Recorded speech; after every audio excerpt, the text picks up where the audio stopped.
Assalamualaikum warahmatullahi wabarakatuh. Perkenalkan kami dari kelompok 5. Nama saya Difatul Sandri. Saya Sarmo Piaser. Saya Jantriawan. Saya Cantika Sudahayu. Saya Gaya Orang Berarti.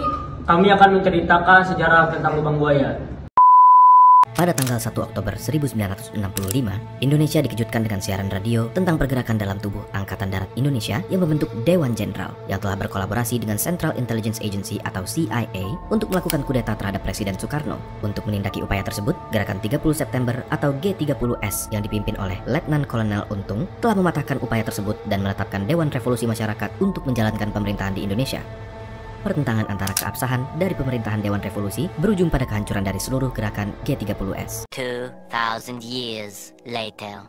Secara umum, G30 SPKI dilatar belakangi oleh dominasi ideologi nasionalisme, agama, dan komunisme yang berlangsung sejak era demokrasi terpimpin diterapkan, yakni tahun 1959 hingga 1965 di bawah kekuasaan Presiden Soekarno.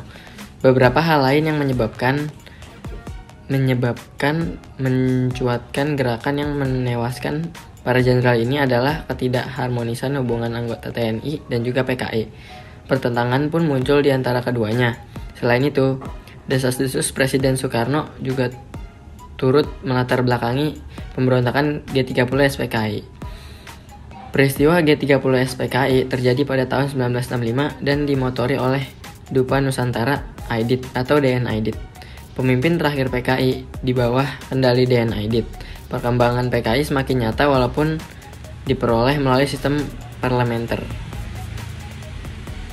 Dikutip dari buku Api Sejarah 2 oleh Ahmad Mansur Suryanegara, menurut Arnold C. Brackman, DN Aidit mendukung konsep inclusive, yakni if everything depends on the communist, we would follow the peaceful way. Bila segalanya bergantung pada komunis, kita harus mengikuti dengan cara perdamaian. Pandangan itu disebut bertentangan dengan konsep Mao Zedong dan Stalin yang secara terbuka menyatakan bahwa komunisme dikembangkan hanya dengan melalui perang. G30 SPKI terjadi pada malam hingga dini hari, tepat pada tanggal 30 September dan masuk 1 Oktober 1965. Lubang buaya menjadi saksi bisu akan terjadinya peristiwa gerakan 30 September 1965. Partai Komunis Indonesia atau bisa disebut G30 SPKI. Di sana terjadinya peristiwa pembunuhan 7 jenderal yang dikubur dalam sumur. Gerakan pemberontakan yang dilakukan oleh PKI mengincar perwira tinggi TNI Angkatan Darat Indonesia. 3 dari 6 orang yang menjadi target langsung dibunuh di kediamannya, sedangkan yang lainnya diculik dan dibawa menuju lubang buaya. Ke-6 perwira tinggi yang menjadi korban G30 SPKI ini antara lain Letnan Jenderal Anumerta, Ahmad Yani, Mayor Jenderal Raden Suprapto, Mayor Jenderal Mas Tirto Darmo Haryono, Mayor Jenderal Siswondo Parman, Brigadir Jenderal Donald Ishak Panjaitan, dan Brigadir Jenderal Sutoyo Siswo Miharjo.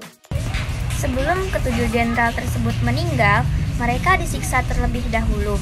Mereka semua mengelilingi ketujuhnya dahulu. Mereka menyanyi, menari di hadapan para korban. Tak terkecuali perempuan, mereka tersebut tidak kalah sadis. Mereka menusuk-nusuki tubuh para korban dengan pisau silet. Para pelaku gerakan G30 SPKI diberi nama dengan Gerwani. Gerwani tersebut pun diabadikan di lubang buaya yang terpampang pada relief di Monumen Pancasila Sakti.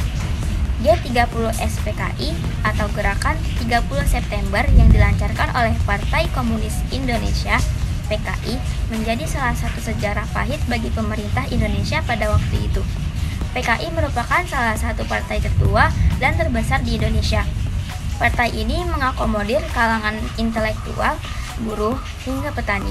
Pada pemilu tahun 1955, PKI berhasil meraih 16,4% suara dan menempati posisi keempat di bawah PNI, Masyumi, dan NU.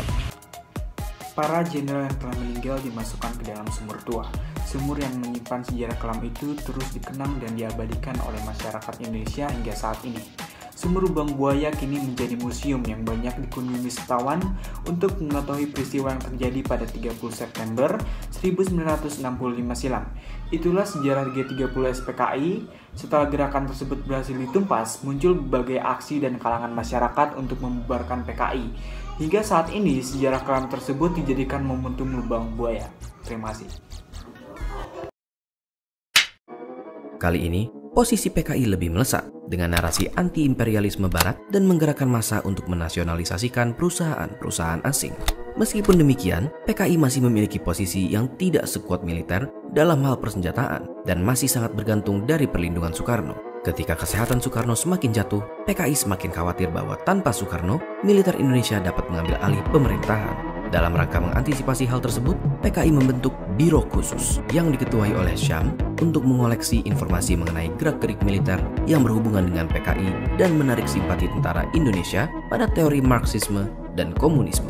Selain itu, PKI juga menyarankan membentuk Angkatan Kelima yang akan terdiri dari pasukan pekerja dan petani yang dipersenjatai untuk membantu operasi militer. Proposal ini bahkan mendapat dukungan dari Republik Rakyat Tiongkok yang menjanjikan 100.000 keping senjata ringan untuk mempersenjatai Angkatan Kelima, namun ditentang oleh militer. Alih-alih memperkuat kedudukan PKI, hal ini justru mempertajam persaingan antara keduanya. Ketegangan ini semakin meningkat ketika terdengar kabar dari Biro Khusus bahwa terdapat sebuah Dewan Jenderal yang berupaya untuk melakukan kudeta pada tanggal 5 Oktober 1965. Meskipun keberadaan Dewan Jenderal tersebut masih dipertanyakan, hal inilah yang memicu G30 SPKI. Sekian dari kelompok kami, kurang lebihnya mohon maaf. Assalamualaikum warahmatullahi wabarakatuh.